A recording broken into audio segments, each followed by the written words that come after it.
feel any different this time around? I'm gonna miss you guys. Yeah, I hate you so much, but at the same time I like you. So still hope it's the last time I see you. Is that an announcement? We couldn't hear your post-fight speech back here, so we may have missed something if you... Yeah, I think it's gonna be my last fight, and look, it was not the best way to finish the career, but it was not a bad way either. I would have liked to finish Clay. Almost did it in the 5th round, but he's a tough motherfucker. The guy is really, really tough. And actually, I was a little bit scared because the first 2 rounds, I took his back and my leg were done. Done. And I was like, oh my God, I still have 3 rounds to do, you know? And so I really had to be more tactical this fight. And it was really interesting and pretty proud of that. With that being said, I would have liked to finish the fight. I know you've mentioned quite a few times that this might be your last fight, but if you had lost, would that have changed things? Would you have wanted to come back and go out on a win, or was this the last no matter what? Look, this week I didn't think at all about the $1 million. The reason is I wanted to finish my career in a good note.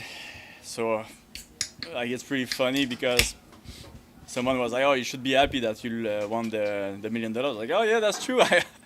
I won that, and I forgot. But yeah, I was really hoping to finish the career in a good note. Like I said, it's not the best, but still happy. Last question for me. Was that the hardest opponent of your career so far? No. Who was? I think Schultz gave me a lot of trouble.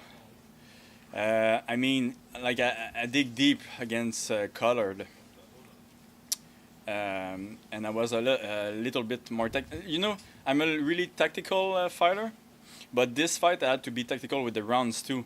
So in the 4th round, I was like, okay, I need to take a break and come back stronger. I wasn't sure I won the 3rd round, so I was like, okay, let's take the 4th round a little bit easier, try to kill the time, and then come back pretty strong the 5th round. And it worked, you know.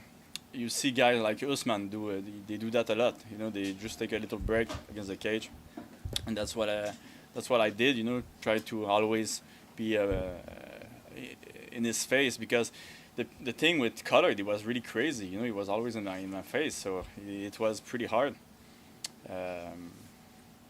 And he was tough, man. I freaking hurt him a lot in the body, I think. Against the cage, with the kicks, kick him in the face. He didn't care, so it was a tough fight. Well, if this is the last time I see you, I hope that you keep us in the loop on all of the weird dating reality shows that you find. You know, I have an OnlyFans now, you know. Is that what you're posting there? What? Is that the kind of content you're posting there? Bro, like, you're gonna see like a face that you don't see of me on my OnlyFans, and it's pretty amazing, you know.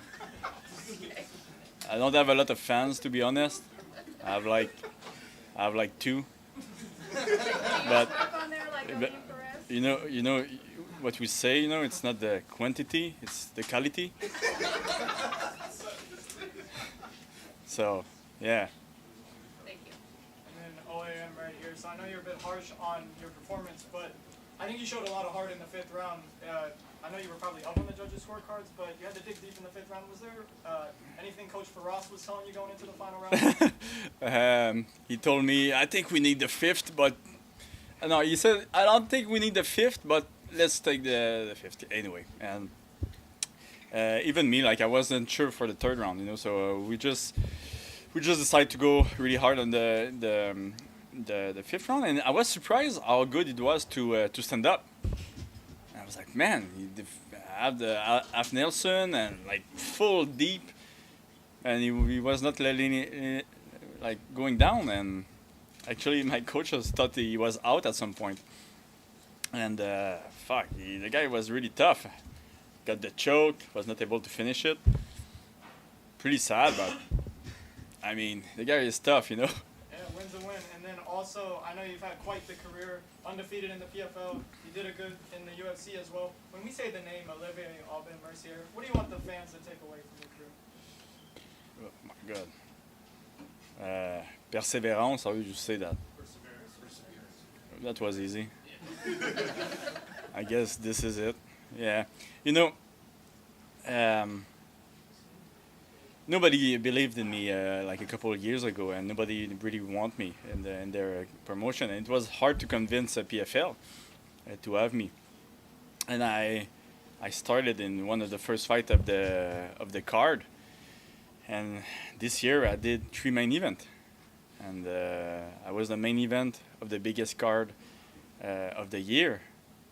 Like I think it showed that they believed in me and that I was able to just climb the ladder, you know, and I'm really proud of that because I remember last year. I mean, it was Kyla, you know, the main event, and this year I am the main event, and she was at the same place that I was last year. So it's like it's really humbling, you know. It's really nice. Yeah. Yeah, congratulations on the great career. And if I got any advice, I think you and GSP should maybe make a podcast sponsored by Bet99. Imagine. My man. Oh man, I got 2 questions for you. So the first one, that was my man thought already, but back to back, what do you have to say from when you started to he's on the high road?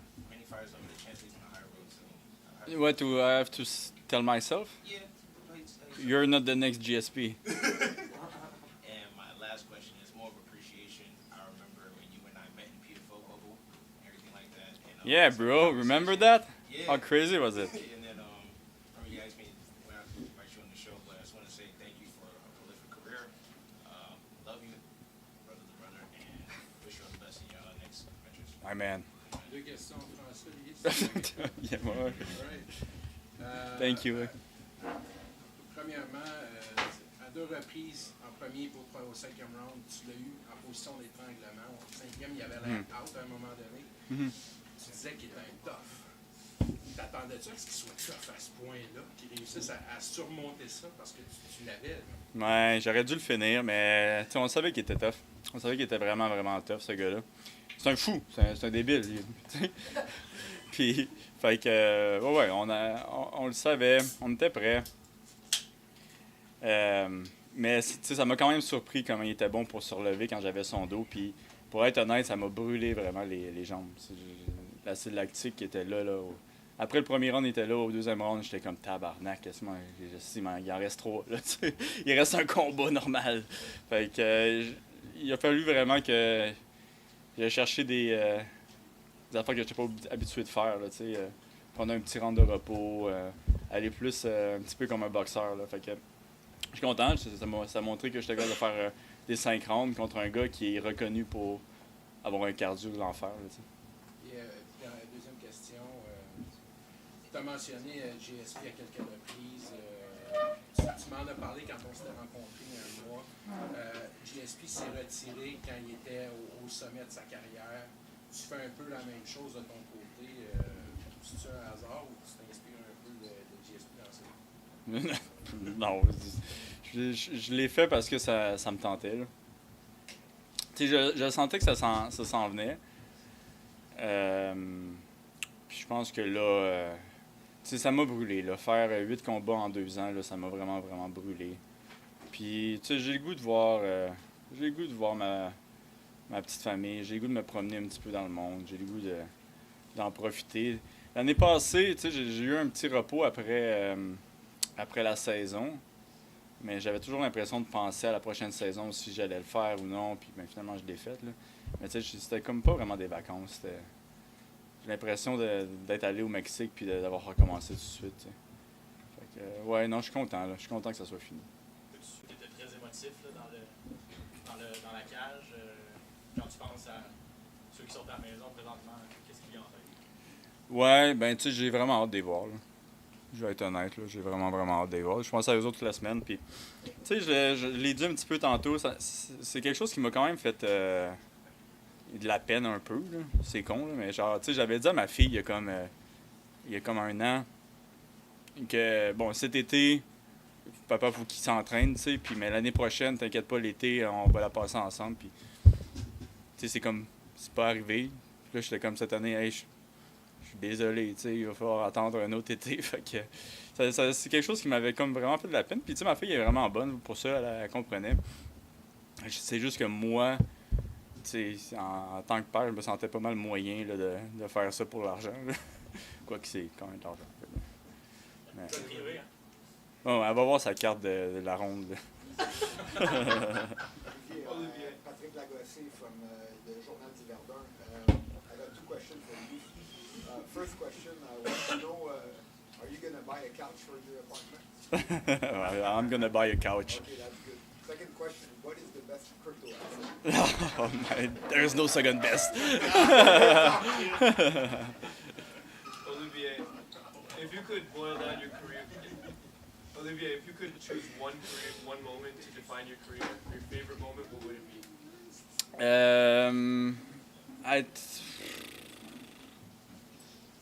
I think the win last year was pretty crazy. Yeah. Against my man Stevie, but yeah, I think it was a pretty good win. Awesome. And one more from me. Post fighting career, do you plan on staying in shape, staying in the gym, or do you plan on eating a lot? Both. I like that. Yeah. Thank you. Olivier. Couple more and then we're done.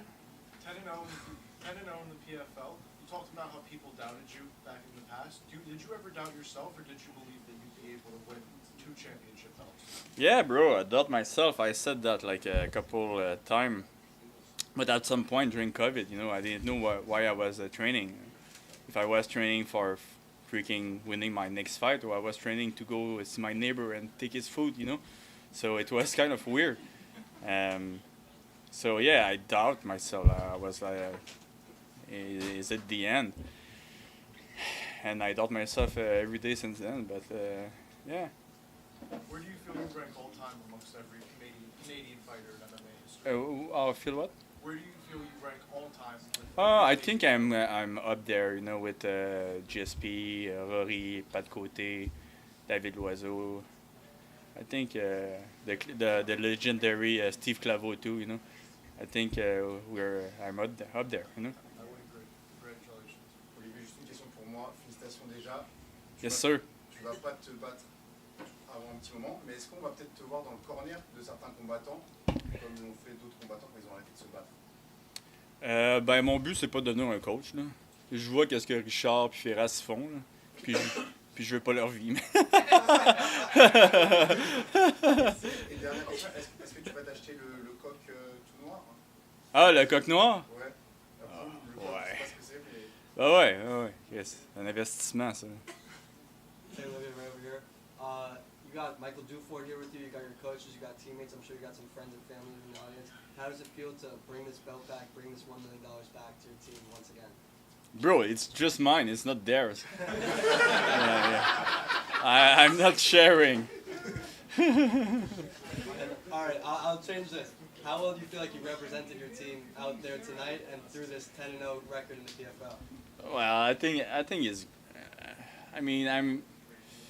It's all because of them, you know. My coach Richard, my coach Ferras, Mick Dufort, man. Fucking Fred Duprat, who almost took the place of Mick Dufort this time. But it's all because of them, you know. Like I said, like a couple of years ago, when I did my first fight here, I was a little bit lost, and it was hard to find people to go do the bubble. You know, there was like a 2 weeks bubble, and Richard was there, freaking Mick was there. We went 2 weeks, we fought, we came back, we had to do like a 2 weeks quarantine. Those freaking guys like lost a month of their life for me like to achieve a dream. Like how crazy is that, you know? So yeah, it's all because of them. They get all the credit, you get all the money. Exactly. But well, that's all it works, you know? Thank you. Last question.